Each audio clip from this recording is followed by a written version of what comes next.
Internacional de este proyecto de capacitación innovadora para cuidadores y familiares de personas que padecen demencia.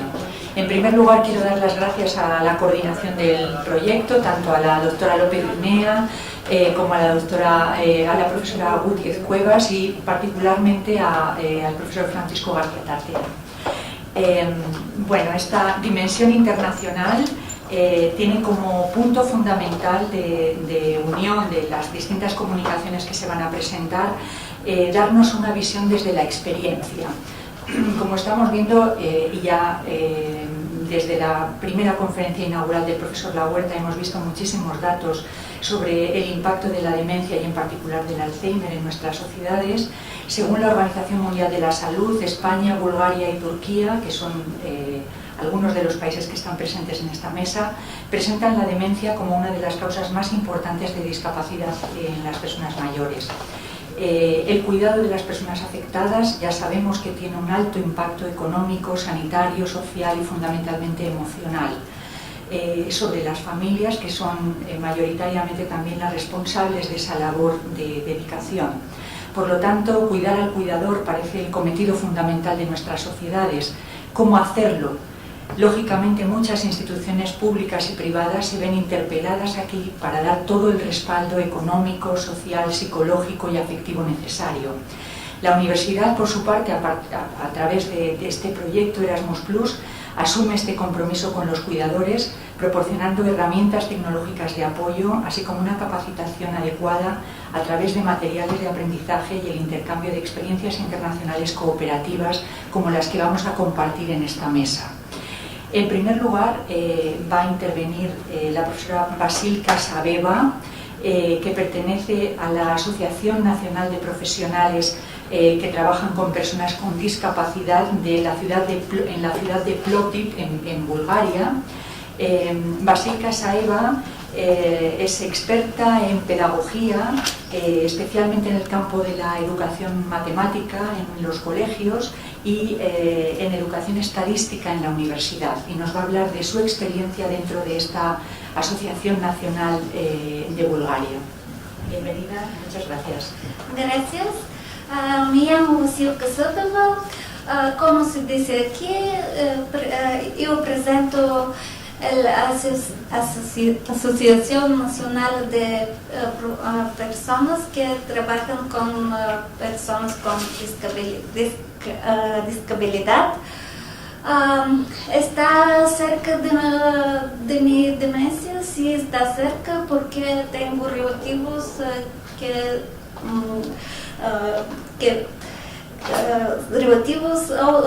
también tengo amigos. Voy a proseguir con la historia de estas personas. Unos de consejos de emitir, de escapar de demencia es persona de estudio idiomas extranjeros. Por eso voy a proseguir en inglés.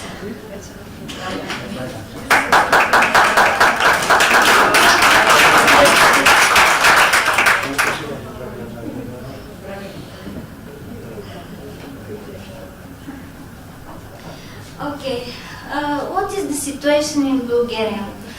The main problem in Bulgaria is the fact that most of the people who got the dementia are not diagnosed.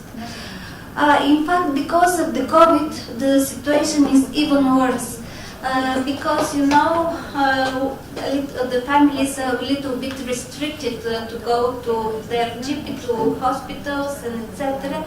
That's why at the moment a lot of people who are at the beginning of the dementia, in fact, they stay undiagnosed.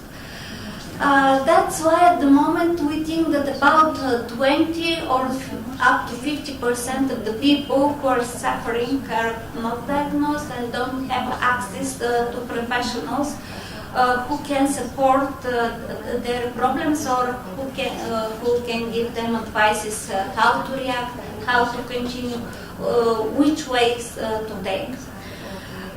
In fact, nevertheless, nevertheless their social status or their income is believed that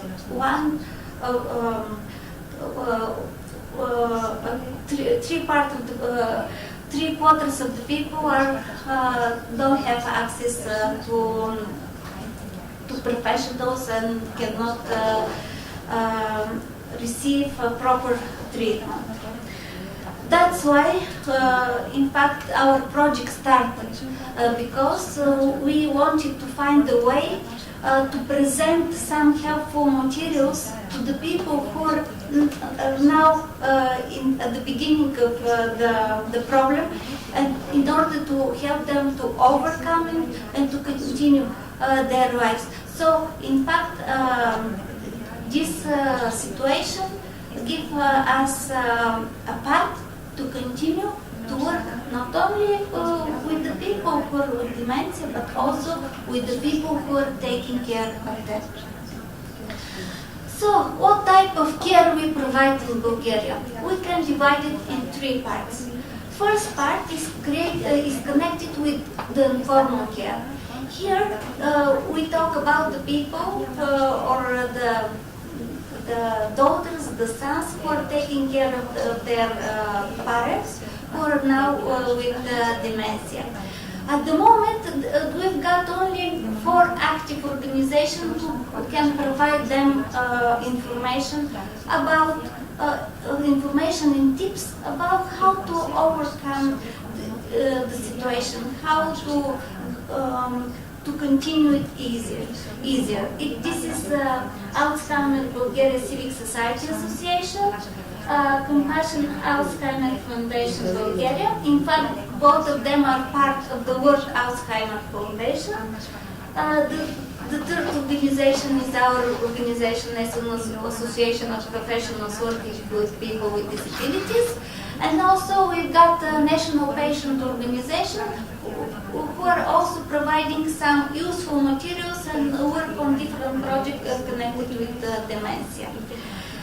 The next step is the social care, the social services which are provided to people who are suffering from dementia and also the people who are taking care of them.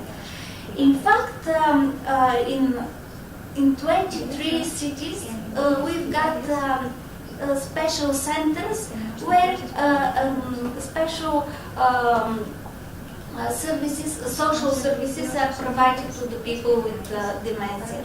But the main problem here is the fact that these people are working in a centers where there are other people with other mental health issues. So it is a little bit complicated. That's why, in fact, our trend is it possible to reach in each municipality a situation where they can offer specialized centers only for people with Alzheimer and dementia. In fact, these 23 centers are situated in the biggest city of the country. And the next is direct medical care. Here again we've got a problem because only 8 hospitals provide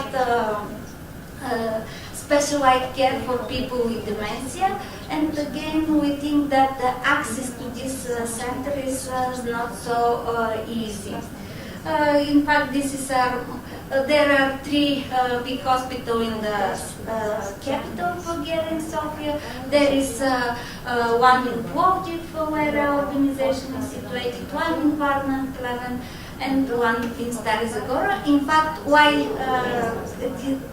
these medical centers are in these cities? Because in these cities we've got medical universities, so we've got academic staff who is also working on the topic of dementia. And this is the connection between the academic and the practitioners in the hospitals. What type of work is done in Bulgaria? What we want to achieve? In fact, with our work as professional, we try to achieve timely diagnosis of the situation. because we think that if it's done, it will be easier. In fact, most of our colleagues from Spain mentioned it during the previous sessions. Also, it's very important to support the families with post-diagnostic services connected again with consultation and support. Also, we try to let's say, disseminate the idea for developing dementia-friendly communities, because using this kind of projects we create a big network of people who are working on the topic, professionals. So in fact we think that in most of European countries this point to create this kind of communities to overcome the problem is not so well developed. Also, the other idea is to promote the risk, how we can reduce the risk of this kind of situation. In fact, again, it was mentioned how here in Spain how you improve the environment in order to reduce the risk. And it's very important, in fact, to rely on the innovation, on the new technology, in order again to reduce a little bit the stress of this diagnosis. So because when we were starting to prepare about this conference, it was we were asked what is the situation in Bulgaria. In fact, you can see that from 2020-17, there is only 77 people who are written that they died from dementia or other related sickness. But in fact, the amount is very small, and I think it's due to the fact that, in fact, people got also other kind of disabilities. So maybe most of some of the doctors include the main, in fact, the other sickness which are connected with the physical body, not with the mental disabilities. And also standardized death rate from people who are dying from dementia is 2.2. It was very interesting to find in Eurostat that the hospital discharge rate for Bulgaria was here it is, was about 600. In fact, I expected for Spain to be around our, but I see that in 2017 it was only 250. This little bit astonished me. Also, here I put hospital beds which are provided from our hospitals connected with psychiatric care. Again, you can see that in Bulgaria the situation is that we've got about 70 beds only per 100,000 inhabitants. And also the big problem. The big problem is the number of psychiatrists who are working into the field. You see that in Bulgaria we've got only about 10 psychiatrists who are working with 100,000 inhabitants, which we think is very low. In fact, these professionals are not eager to continue in this sphere because of less payment, because of again situation with COVID and the problems with health services. And also, I would think that this profession is not very well disseminated among the young people, and they don't choose to continue that direction. So maybe this should be also our next step, how to encourage people to start to be educated and to work in this field. So, problems faced by people with dementia, and also the other big problem for us is the health status also of the people who are taking care of the people with dementia.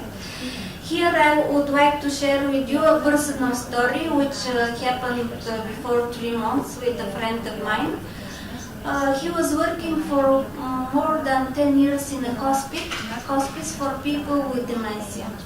And he was very polite person and dedicated to his work. And unfortunately, at the beginning of December, he felt in some kind of depression. And close to Christmas, he decided to suicide himself. So he did it. And when I learned the story, I was really, because I was thinking of this project, and I got the work, I did the work as professionals, and so the point of view was the point of the professionals who's working in the field. But then when I knew the story, I was impacted emotionally. So really, the direction should be also to protect the people with dementia, but also to protect the people who are taking care of them. In fact, with our project, in our intellectual output 1, we try to give some advices to both parties. Because the people with dementia, they have to continue to be treated as a person with dignity, with importance, and also we have to respect their personal personal requests, personal needs, but also we have to find ways to support the people who are taking care about them to escape the burden, to escape the stress.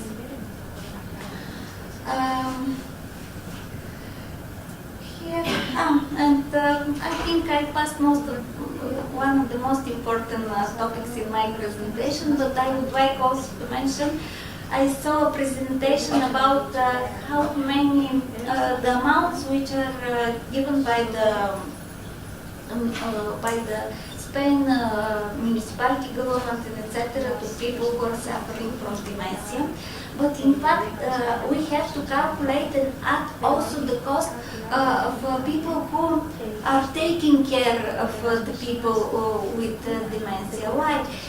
Because in most of the cases, the son, the daughter, or the son-in-law, etc., must quit the job in order to provide good care about the person with dementia.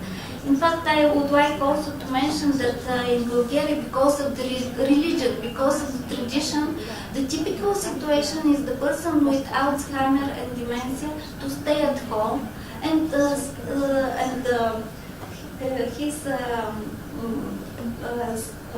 his brother, sister, very close relatives to take care of them.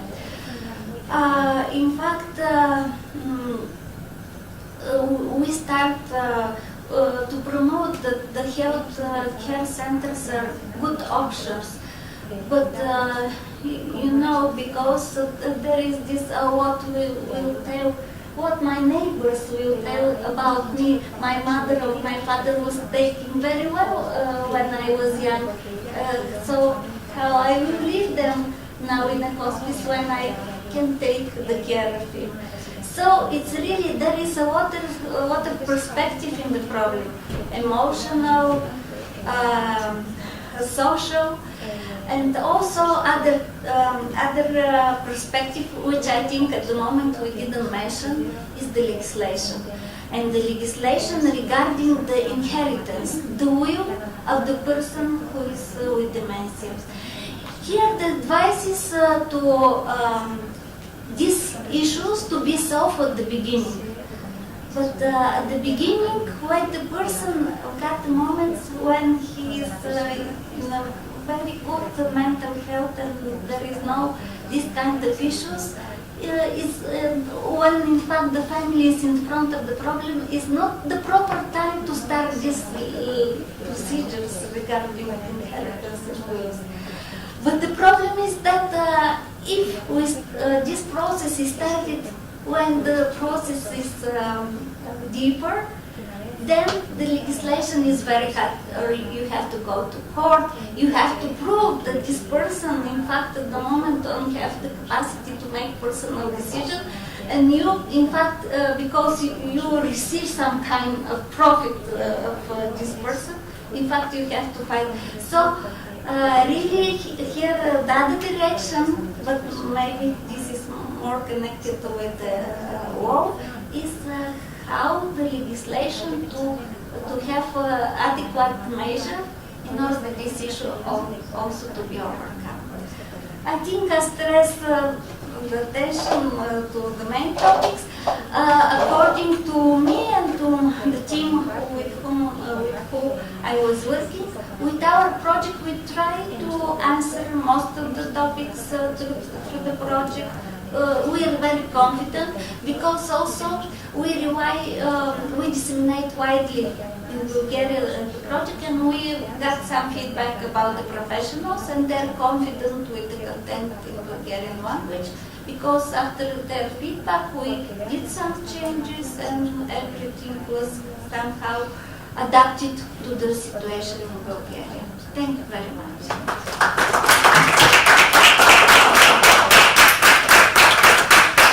Muchas gracias, Basílica, por esta visión del problema de la demencia desde Bulgaria.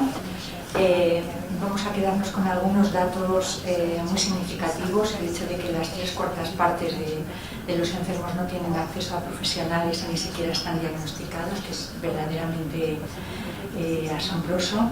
Y vamos a detenernos también en problemas que no se han tratado en las mesas anteriores, pero no de forma exhaustiva, pero sí se ha mencionado de forma directa o indirecta, ¿no? Por ejemplo, los problemas estadísticos. Es significativo cómo a veces las estadísticas de la demencia aparecen contaminadas en cierta medida con otro tipo de enfermedades, ¿no?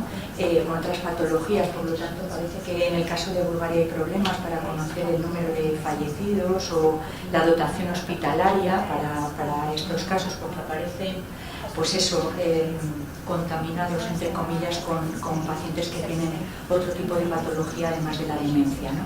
La dimensión económica, el coste que implica desde un punto de vista económico y también social, ¿no? En cuanto que las ayudas son siempre mucho menores de las que se necesitan, y la dimensión de aceptación social, es decir, el problema que tenemos algunos familiares para que se acepte como algo normal que necesitamos ayuda de fuera, ¿no? O de poder llevar, aunque solo sea durante algún periodo del día, a nuestros mayores a los centros de ayuda, ¿no? Esa especie de estigma que a veces pesa en determinadas sociedades con las familias que recurren a este tipo de ayuda, ¿no?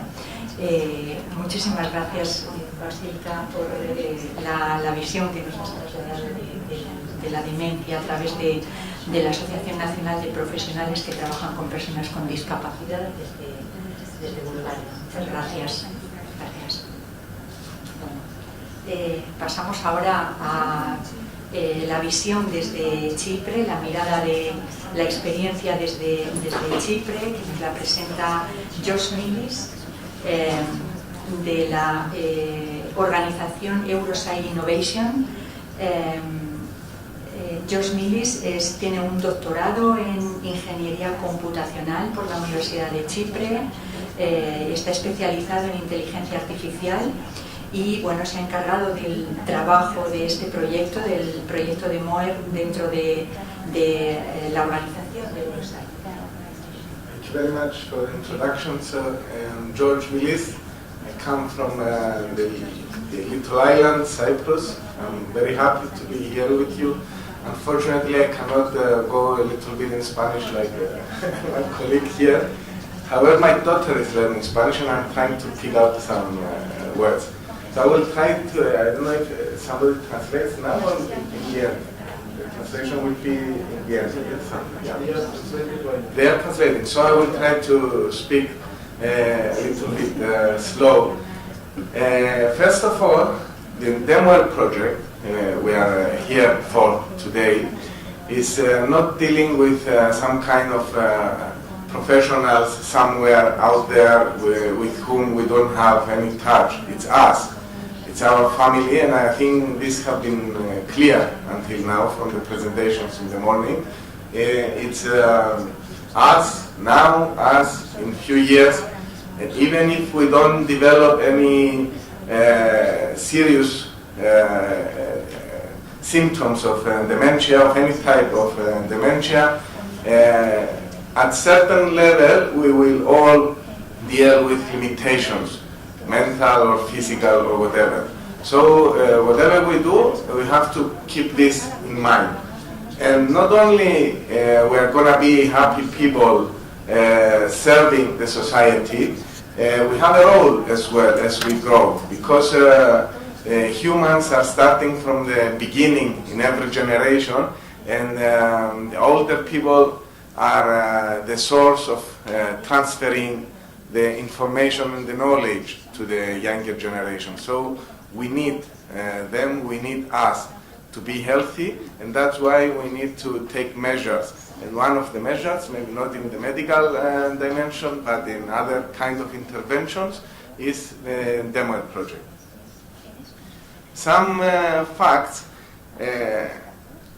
these are coming from statistics collected from demographic studies in various countries in Europe. There are around 40 million of family caregivers.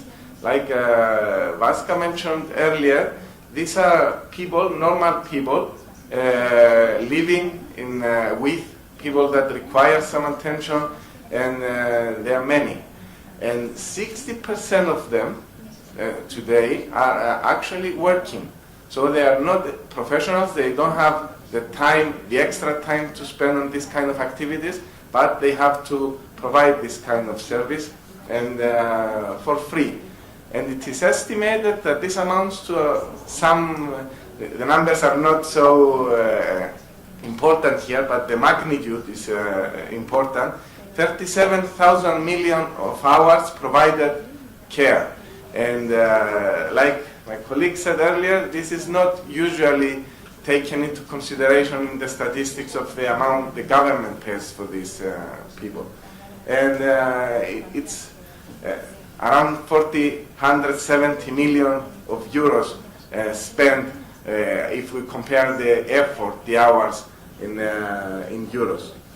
And some other facts is around 1/3 of these caregivers live with the persons because they don't have other choices, or because of any social issues, community issues there. Around 1/5 of the households are affected, are impacted by caregiving responsibilities. So around 20% of the households in Europe have some kind of need to give this kind of care. And a big percentage, around 83%, are unpaid persons who provide this care to a relative. These facts are actually leading us to the first message I want to give today. It is worth the investment here. So we need to do something about this. And now I'm going to the Cyprus situation, where there has been a very big change in the last generation. So in even my parents' generation, grandparents were living together in the families, so in the villages, in the families, and there was some experience built in the families about taking care of older people. And in one generation, because of this new dynamics of people being more educated, which is good, it's not bad, the job profiles change, and we arrive to this situation where we pack people, mostly elderly people, in these nurseries, in these care units, and imagine how this happened during the COVID era, these last 2 years. They were only looking at the people from the windows, their relatives sometimes, and they could only say hi for 5 minutes.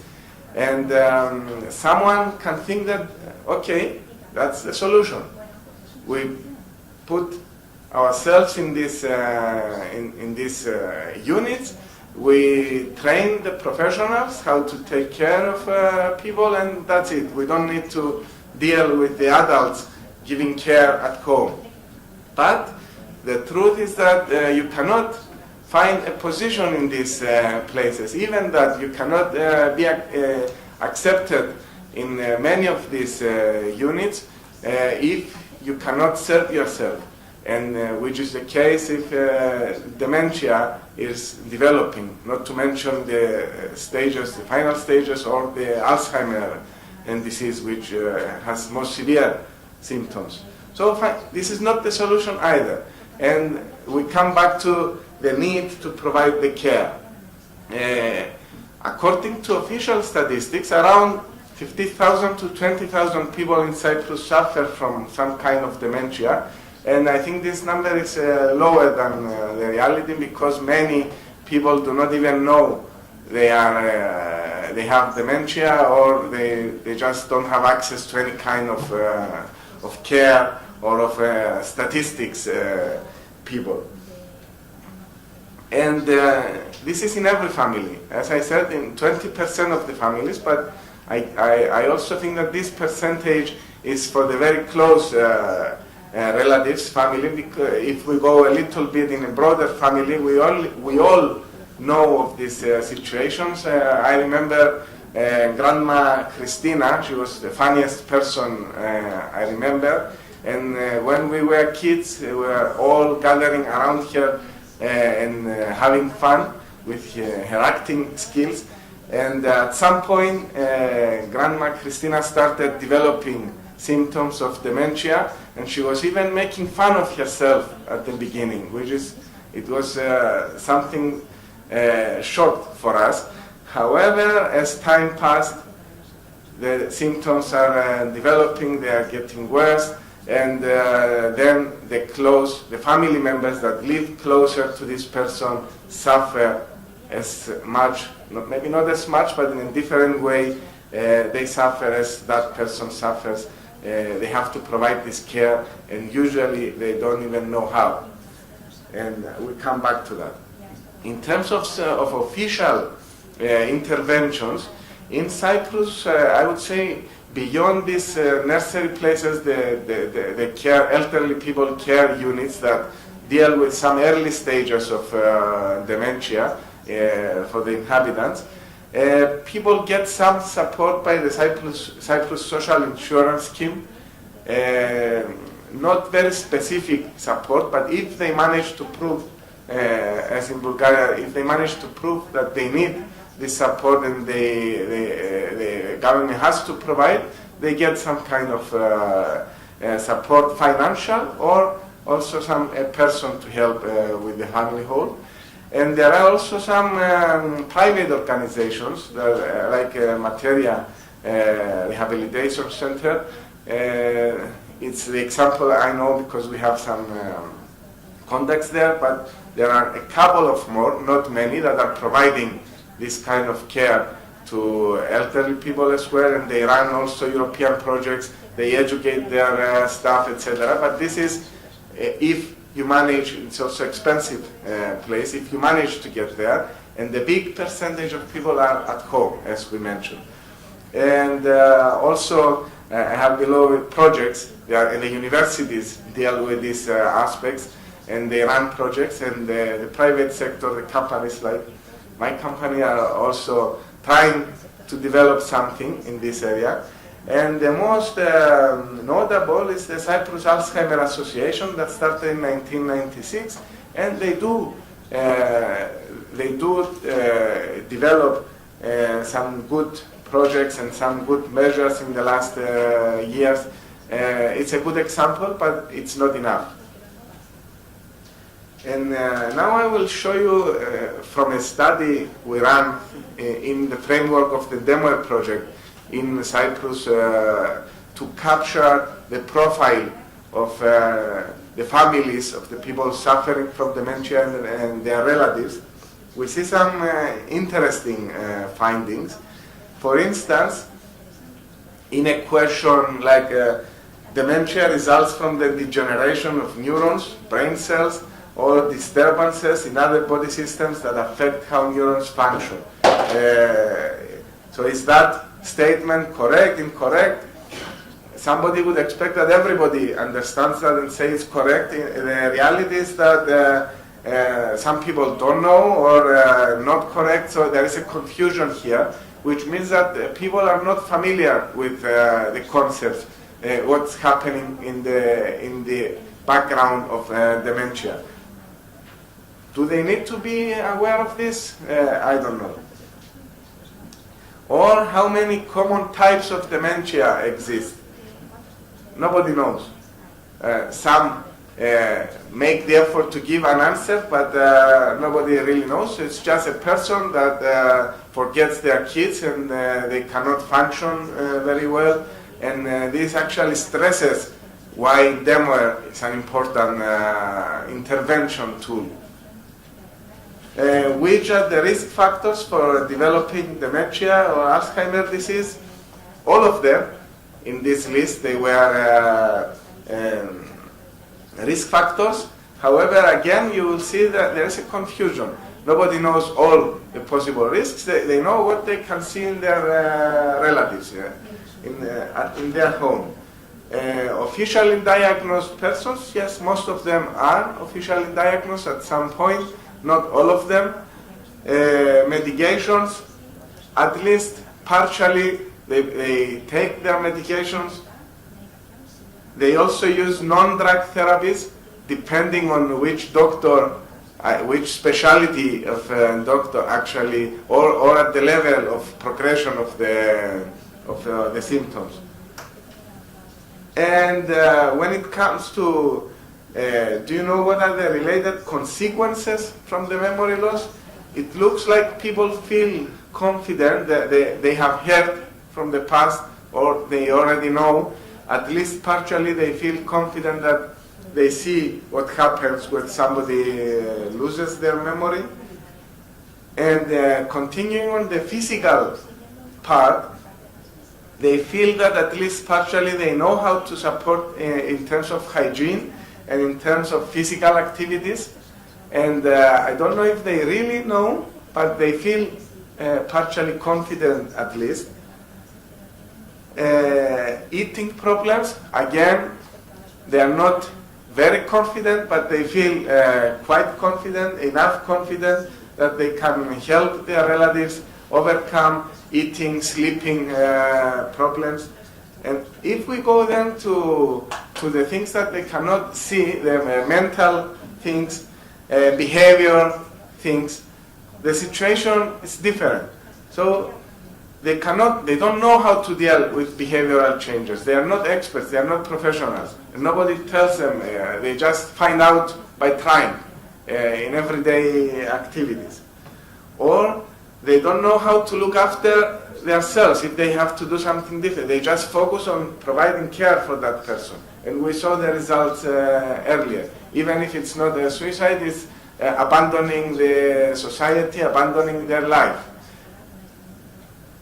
And later terminal stage, nobody accepts that. So nobody knows, nobody gets any information or any training or any support to deal with the final stages of the disease. It just happens. And so this is a message given before I come to this. Another message is that DEMOER project is very important because it doesn't give formal training to professionals. It focuses on giving practical advices and case-based training to normal people. And since I come from the technology domain, we are active also in developing some technologies to support people with dementia. A few years back we developed the Alzheimer application, which takes over the phone and provides some very specific functionalities to help people with their memory.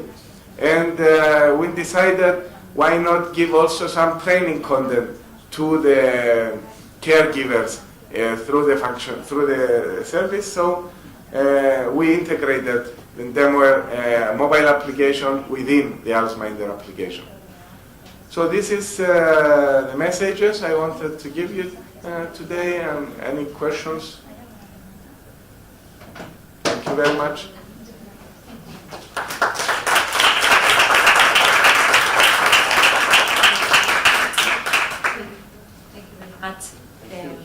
José Milis por su visión desde Chipre. Resultado significativo la insistencia en que merece la pena invertir porque la demencia en general y el Alzheimer en particular es algo que de una u otra forma nos afecta a todos de una forma directa. Significativo también la explicación que nos ha dado de la transformación que se ha producido en Chipre en los últimos años, desde de cómo se ha pasado de un entorno familiar de cuidados a un entorno residencial.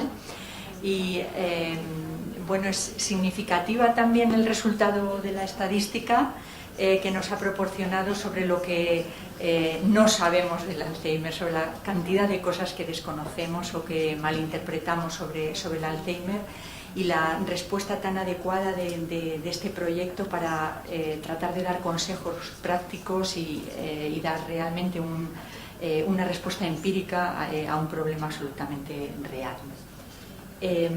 Creo que ahora vamos con Bélgica. ¿Tenemos la conexión? ¿Zoom? ¿Sí?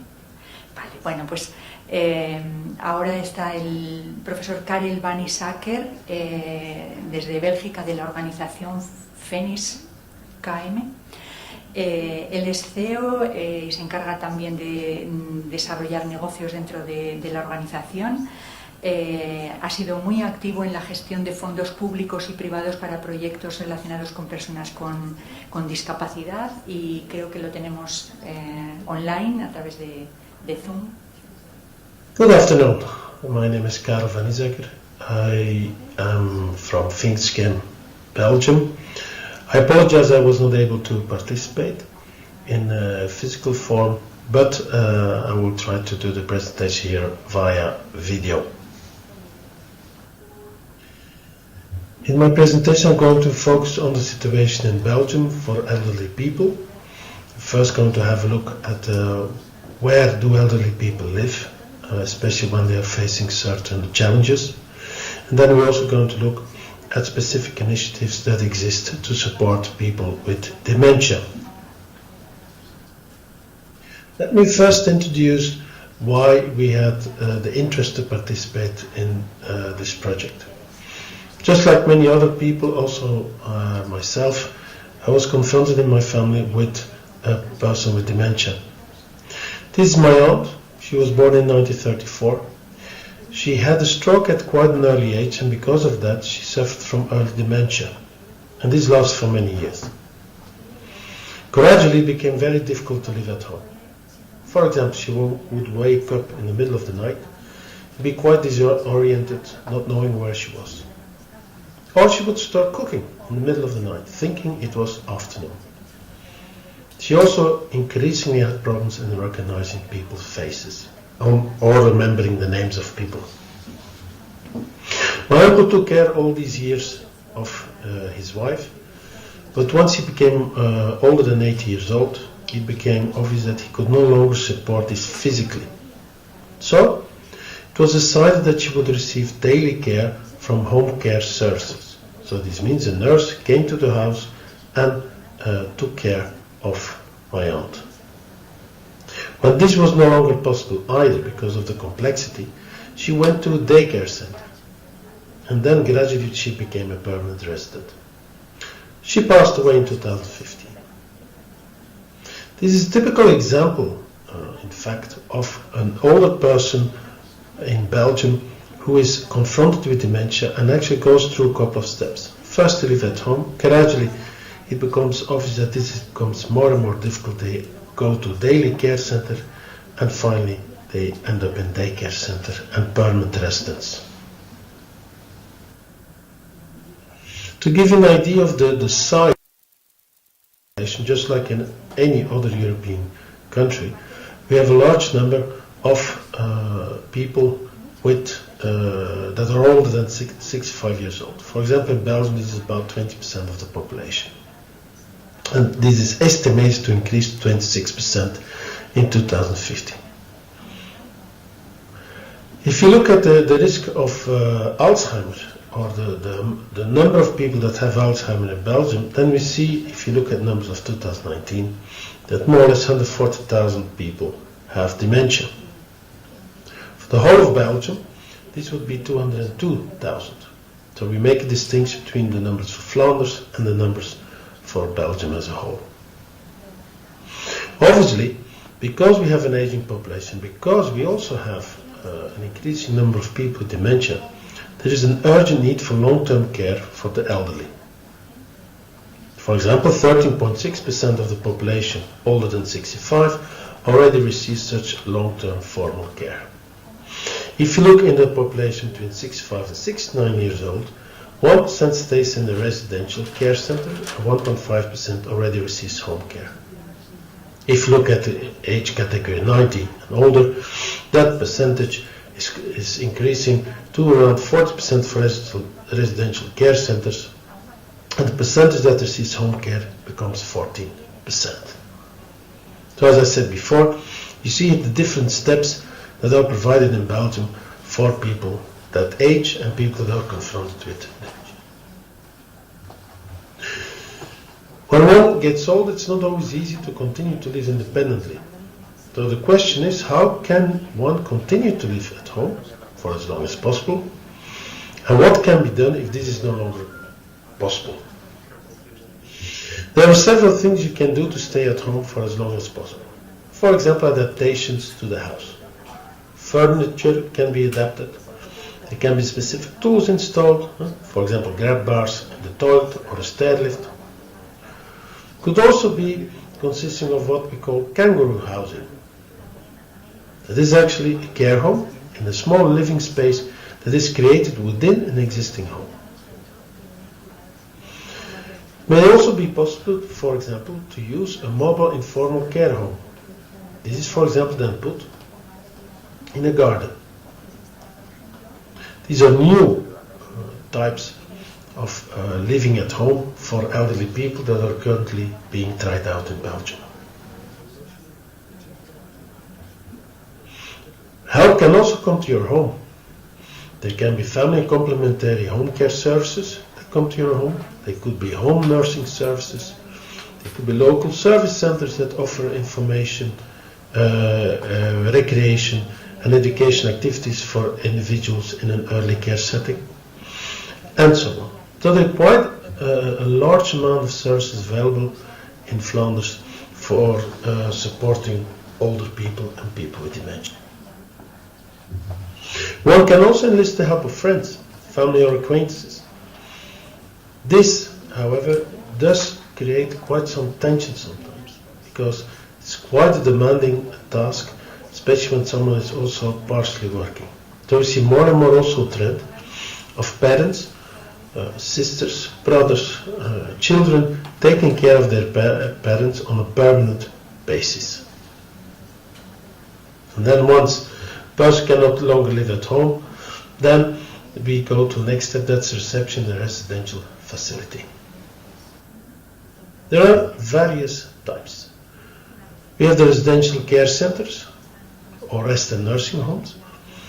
They in fact offer permanent shelter and care to people over 65 who can no longer live at home.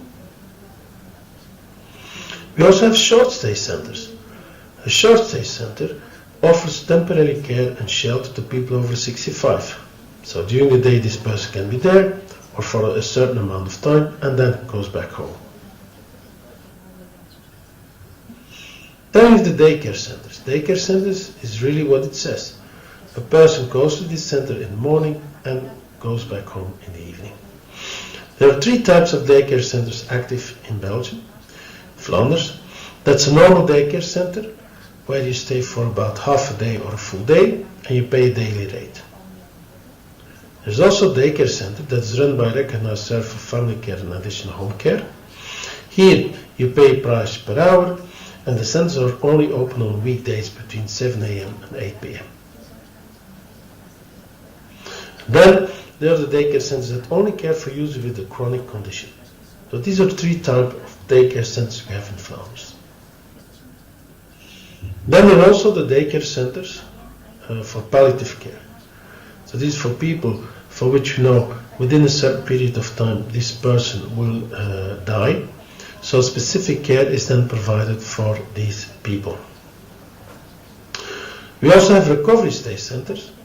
So for example, this is for older people that had had surgery, for example hip surgery, and need to recover. Then there are the service flats and assisted living apartments.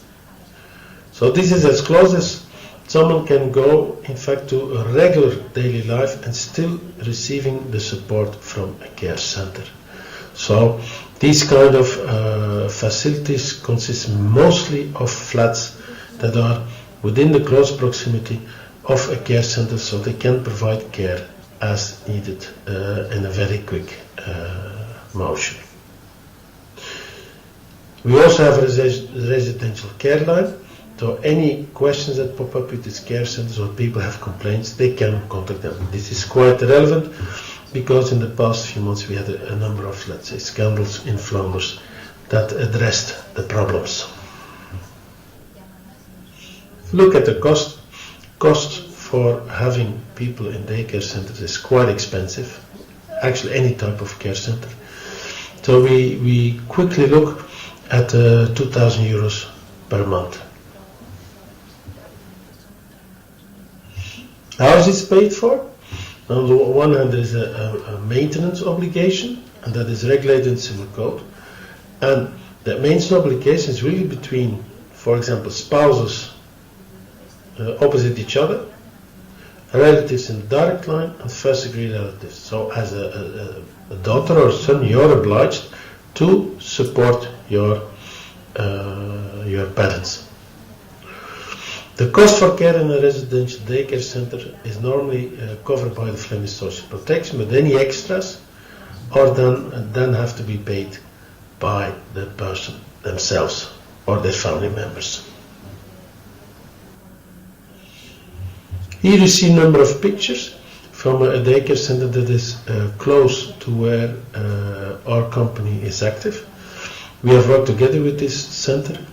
They provide long-term residence, daycare residence, and any type of the other facilities that I have mentioned before in the presentation. Here you see them having afternoon activities with volunteers. Me, myself, I was also a volunteer when I was younger, and I was working also in one of the elderly houses, providing entertainment for the residents. That's yet another picture. Now, what is the main problem? The main problem that we face in Belgium is the insufficient staff support for people who are heavily dependent on care, with way too few people entering such jobs. So we have a lack of school personnel, we have a lack of staff, foreign staff often is employed that does not speak the national language or the languages. We also... Parece que ya vamos un tanto fuera de hora, así que vamos a cortar la panorámica que nos estaba haciendo Karel van Isacker de la situación residencial. Que está colgada en la red, ¿no? Vale. en YouTube vale, pues ahí lo podemos ver. Y bueno, el último ponente, ¿no? Sí. Vale, parece que la intervención que teníamos de Turquía.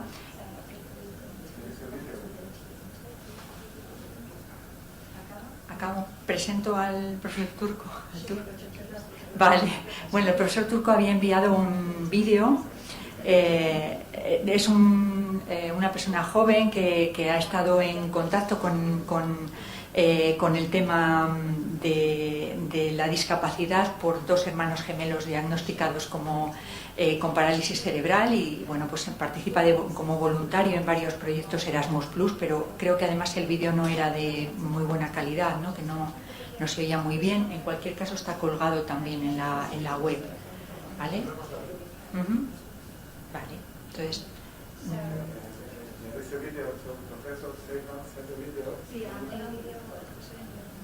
¿Sí? Vale. A las 3. Solo quedan hasta las 3. Vale, ponemos el vídeo entonces. Venga. Hello, greetings from Turkey. My name is Facultad and I am CEO of Rehab EXP. We have been working together for the DEMOER project. We all did very fruitful cooperation with the coordinator and all partners. I would like to thank Professor Pilav and her team. They are very helpful. I am looking forward to cooperate in the future. Now I am presenting a vision of Experience Turkey. Elderly population in Turkey. Turkey's elderly population aged 65 years and over reached nearly 8 million as of the end of 2020. The country's statistical authority announced in 2021. The figure reaching 7,953,555, grew by 22.5% over the past 5 years, up from around 6.5 million in 2015. Turkish stats say. While the proportion of elderly population in the total population was 8.2% in 2015, this increased to 9.5% present in 2020. According to Turkstat, women represent 55.8% of the elderly population, while men made up 44.2% last year. The proportion of elderly population in Turkey is expected to rise to 11% in 2025, 20.9% in 2030, 60.3% in 2040, 22.6% in 2060, and 25.6% in 2018.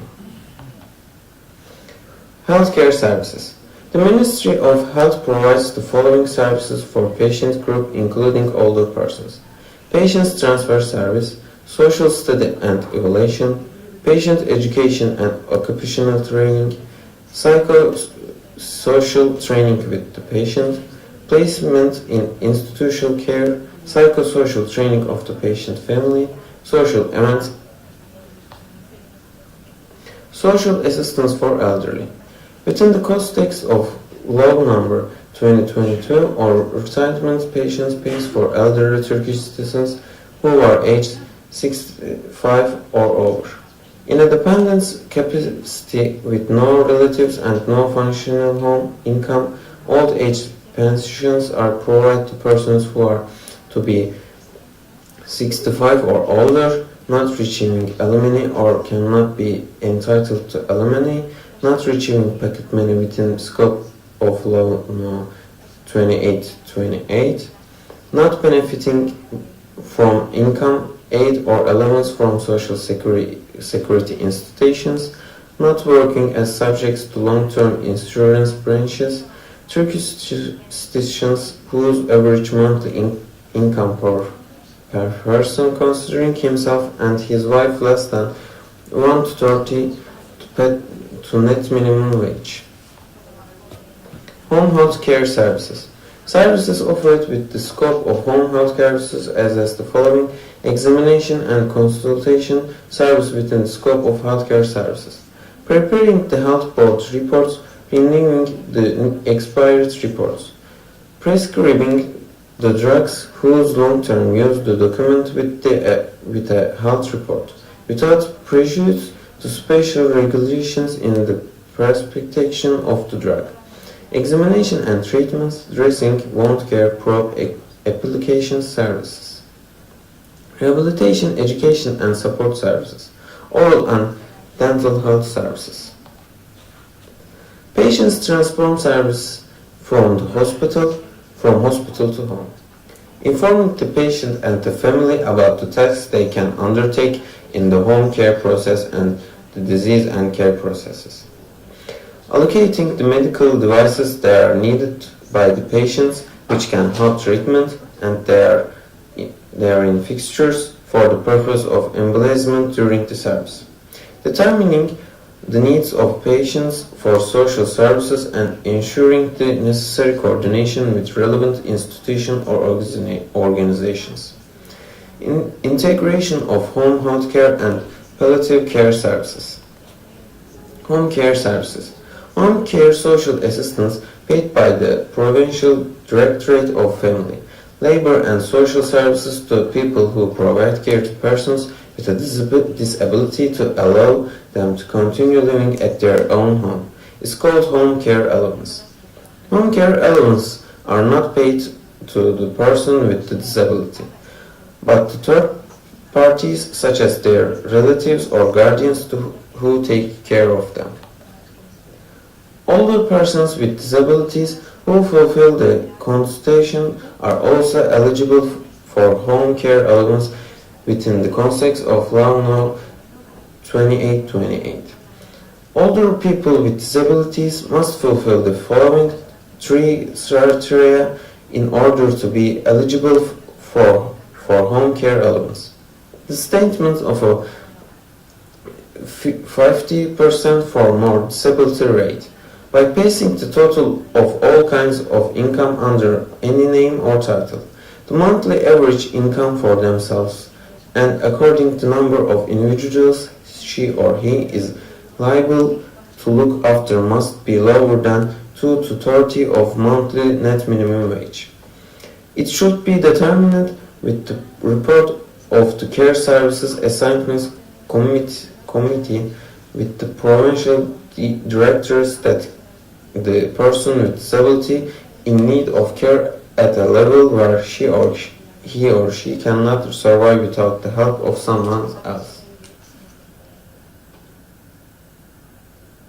Bueno, como van a quedar los vídeos colgados, ya veremos cómo funciona el tema de los cuidados residenciales, además de los de casa que nos ha ofrecido Canfirat de la organización Rehab de Turquía. Después de ver esta panorámica, sobre todo en países muy afectados directamente y a los que la Organización Mundial de la Salud marca un futuro muy similar al de España, no sé si hay alguna duda por parte de los asistentes, quieren plantear alguna cuestión a los conferenciantes. La Huerta. I thank you very much to all of you for your presentations.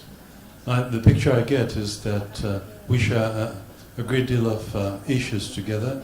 The main problems are common, and I just want to make 2 points. First of all, it is very silly that each country we tend to sort out things. And there are, of course, differences among the countries and the economic, social, healthcare, but we can learn a lot from each other, and there is a need to identify best practices and then to transfer these practices to the rest of the countries. And having these tools, these electronic, this is a very good initiative. And I would like to point to you the existence of Alzheimer Europe. Alzheimer Europe, I think, is the key partner here. My Spanish Confederation is part of Alzheimer's Europe, and I think they could take this role. As regards neurology, there's the European Academy of Neurology. I think all your countries are represented there, and healthcare matters pertaining to Alzheimer's in Europe, and they could also take a great deal of initiatives to sort of distribute them to the rest of the countries. Thank you very much.